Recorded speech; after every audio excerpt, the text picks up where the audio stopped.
Hello everyone. আমাদের প্রতিনিয়ত ব্যস্ততম কাজের মধ্যে দিয়েও আমাদের সময় বের করাটা খুব কঠিন হয়ে ওঠে, তবুও উচিত নিজেদের জন্য ছোট্ট করে একটু সময় বের করা।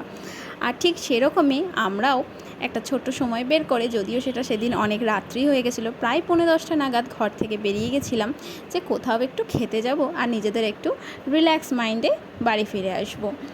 তো যথারীতি আমি কোনোদিন ক্যালকাটা ক্যান্টিন যাইনি। রাস্তায় যেতে যেতে মনে হলো যে এখানে যখন যাইনি তাহলে এখানেই যাওয়া যাক। ক্যালকাটা ক্যান্টিনে ঢুকে অ্যাম্বিয়েন্সটা তো খুবই ভালো লেগেছিলো। যেহেতু আমরা এত রাত্রি গেছিলাম তাই লোকজনও বেশ কম ছিল।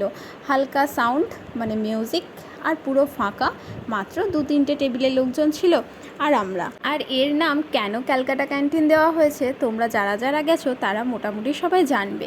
কেননা এই ক্যান্টিনের মধ্যে ম্যাক্সিমাম যে ছবিগুলো টাঙানো আছে সেটা পুরো কলকাতা রিলেটেড। কলকাতার যত বিখ্যাত মনুমেন্ট, কলকাতার পুজো, কলকাতার ইডেন গার্ডেন সমস্ত ছবি নিয়ে একদম যেন একটা ছোট্ট কলকাতা এই ক্যান্টিনটার মধ্যে ভরে দেওয়া হয়েছে।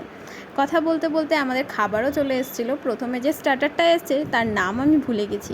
আর তারপর আমাদের তো প্রিয় খাবার চিকেন, মিক্সড ফ্রাইড রাইস, নান এগুলোই খাই। যতই আমাদেরকে খাবারের আইটেম দেওয়া হোক না কেন, এগুলো আমরা ছাড়তে পারি না। খাওয়া দাওয়া শেষ করে গাড়িটা পার্কিং থেকে নিয়ে ক্যালকাটা ক্যান্টিনকে টাটা বাই বাই করে আবার ফিরে এলাম। তো রাস্তা ফাঁকা, এত রাতে কখনো বাইরে বেরোনো হয় না, সেদিন বেশ ভালোই লেগেছিল। তোমরা জানাবে ভিডিওটা তোমাদের কেমন লাগলো। টাটা বাই বাই, দেখা হচ্ছে পরের ভিডিওতে।